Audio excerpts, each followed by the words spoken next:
yo antes de precisamente, ahora estamos en vivo, por lo que dice ahí. Sí. Volvemos ya, estamos aquí con Gabriel León en esta segunda parte de este conversatorio. Debo hacer los honores a Ariel, el esposo de la profesora Sara, quien nos está ayudando con la transmisión que se nos estuvo cayendo un poco en el audio. Escuchamos muy bien la presentación de Gabriel, pero un poquito baja por los problemas de audio que teníamos nosotros.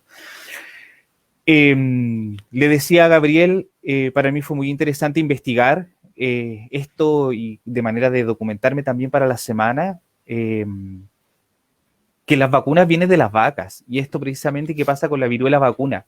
Fue muy interesante poder reconocer todo aquello, pero no quiero no decir de la sensación de como de pudor que me da como la viruela que estaba en estas fotografías que tú compartiste. Es como bien fuerte ver Sí, precisamente bueno, que está. es que es una estética a la que finalmente no estamos habituados. Para nada, claro. Hay enfermedades que producen síntomas que son súper desagradables. Y la viruela era una de ellas, que por cierto mataba a un 30% de la gente que infectaba. O sea, no era solo la marca, era una enfermedad terriblemente letal. Y mucha gente quedaba más ciega o desfigurada producto de estas pústulas que salían por todo el cuerpo. Claro. Y además generaba esta cosa de que la gente te podía distinguir de lejos que tenías viruela, lo que Y por lo implicaba que tanto se muchas veces se alejaban de apedreaba a ti. la gente, por supuesto. Se usó como arma química la viruela.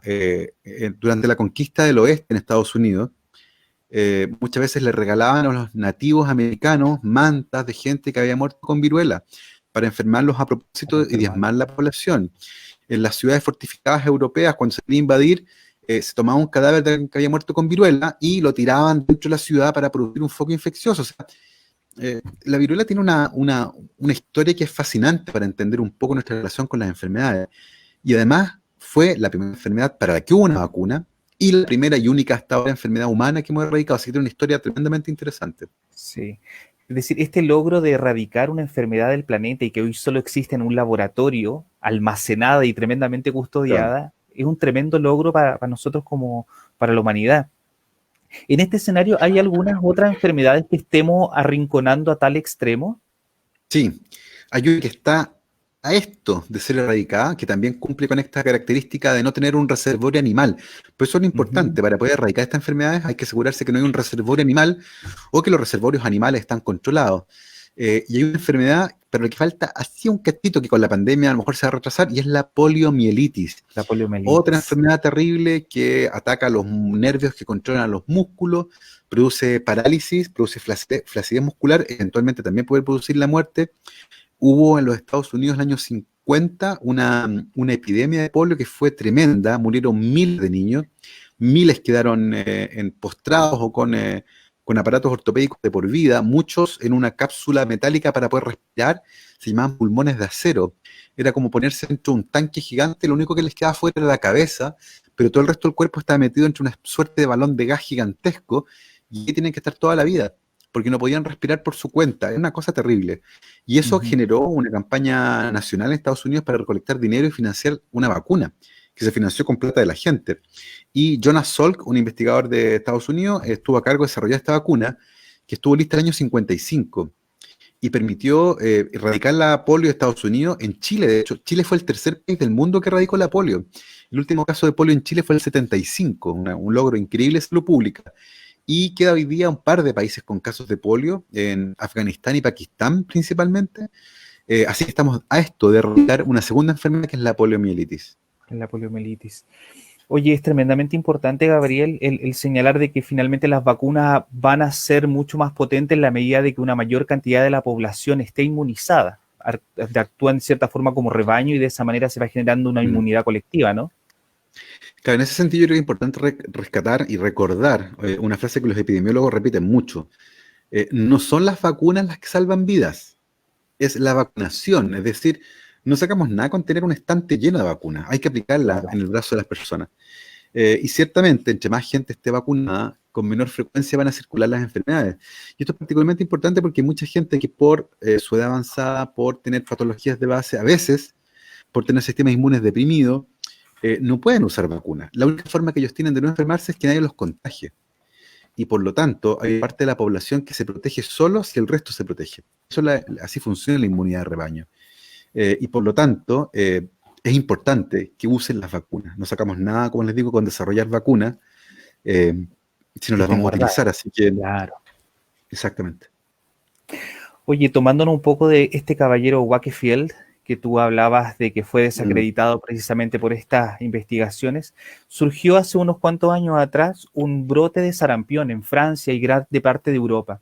Está sí. un poco asociado, de acuerdo a las noticias que yo leí, estuve leyendo, asociado precisamente a este movimiento antivacunas que se vio en jóvenes y niños, el aumento.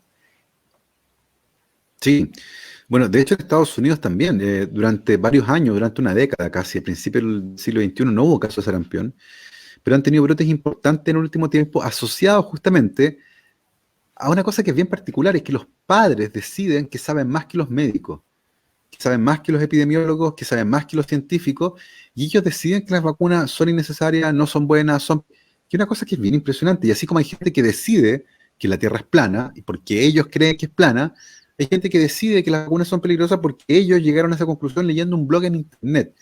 Lo que a mí Claro, francamente me parece insólito, porque es la misma gente que cuando el auto se echa a perder, no leen en Internet cómo arreglarlo, lo mandan al mecánico. O sea, van donde un no son especialista. capaces, exactamente, no son capaces de concederle a sus hijos el mismo nivel de especialista que a su auto.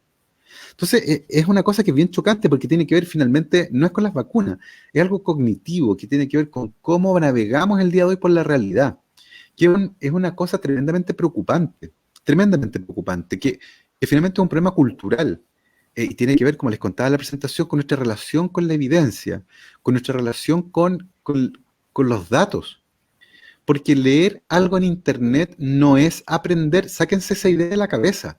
O sea, en Internet hay de Leer en todo y Internet no, cualquiera puede porque hay de escribir de todo, cualquier cosa. exactamente. Y si no son capaces de diferenciar verdad de mentira, una broma de lo que es cierto, chuta, no pueden informarse por Internet. Así de sencillo. Mira Y qué por lo importante tanto, es.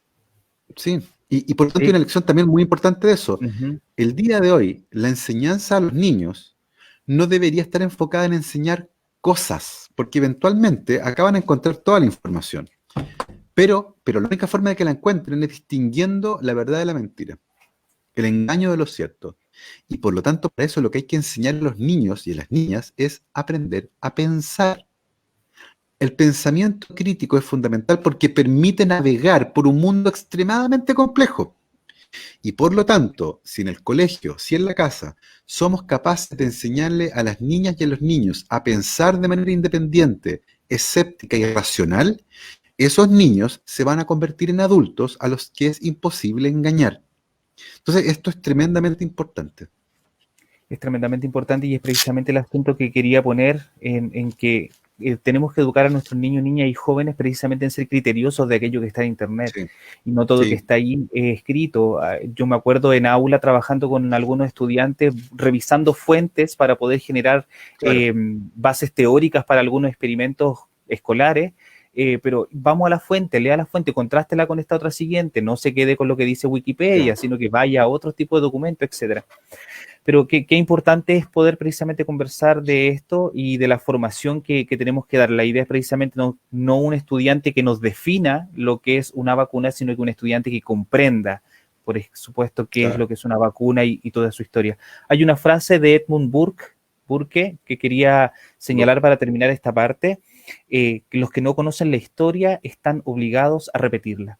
Claro, exactamente. Esta conversación hoy día con Gabriel precisamente nos ha hecho ir a ver la historia, eh, espantarnos en cierta forma de estas enfermedades y cómo precisamente el avance tecnológico, el avance de la ciencia, que vale decir que es trabajo en equipo puro la construcción de estos Claro. avances científicos.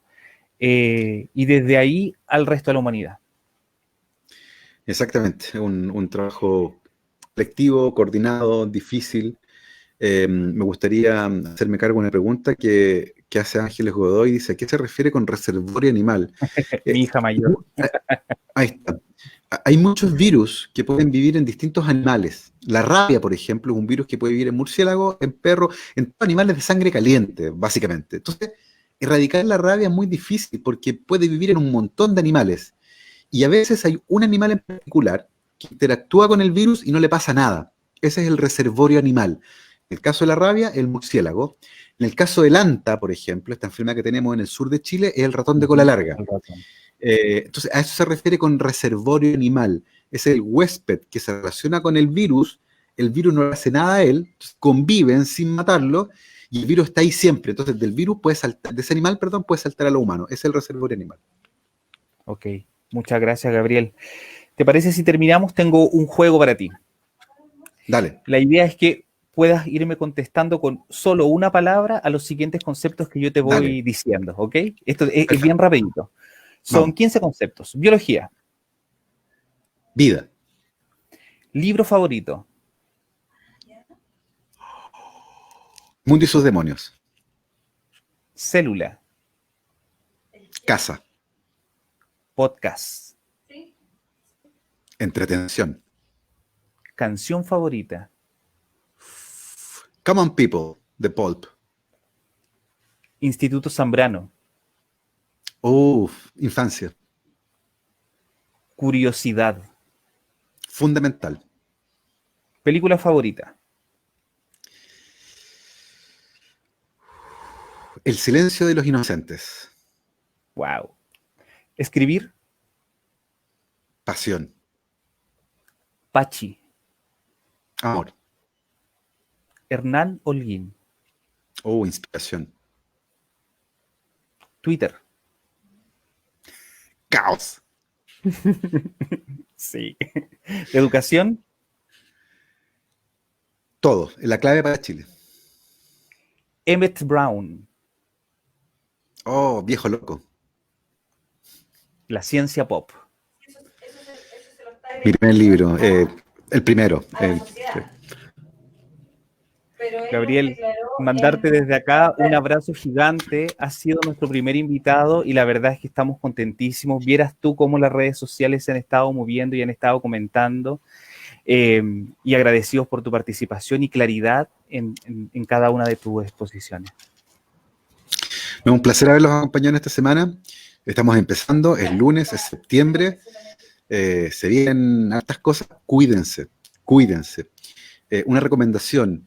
Está cada vez más claro y hay más evidencia de que este virus pasa fácilmente de persona a persona, incluso cuando las personas no tienen síntomas. Ustedes se pueden sentir impecables y tener el virus. Por eso es muy importante recalcar el uso correcto de mascarilla. He visto mucha gente que solo la usa aquí, o se la pone aquí, o acá. No, nariz y boca, Y todo boca, el tiempo, por favor. particularmente en espacios confinados con más gente. Si van a tener que elegir entre ir a un mall o ir a un parque, vayan a un parque. Los espacios abiertos Espacio abierto. tienen un riesgo mucho más bajo que los espacios cerrados. Pero si tienen, por ejemplo, que subirse a una micro, si tienen que ir a una oficina, el uso de mascarilla es fundamental y ventilar. Los espacios ventilados ofrecen una incidencia de contagio muchísimo más baja que un espacio confinado. Así que eso, cuídense, lávense las manos, viva la ciencia. Eso, hay una frase con la que tú terminas tus podcasts que quiero terminar hoy día los dos juntos. La decimos a la cuenta de 3, Perfecto. a la 1, a las 2 y a las 3. Que la ciencia los acompañe. Exacto. Muchas gracias, Gabriel.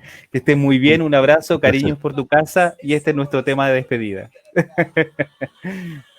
Nos vemos. Ahí está. También un placer. La señora interesante.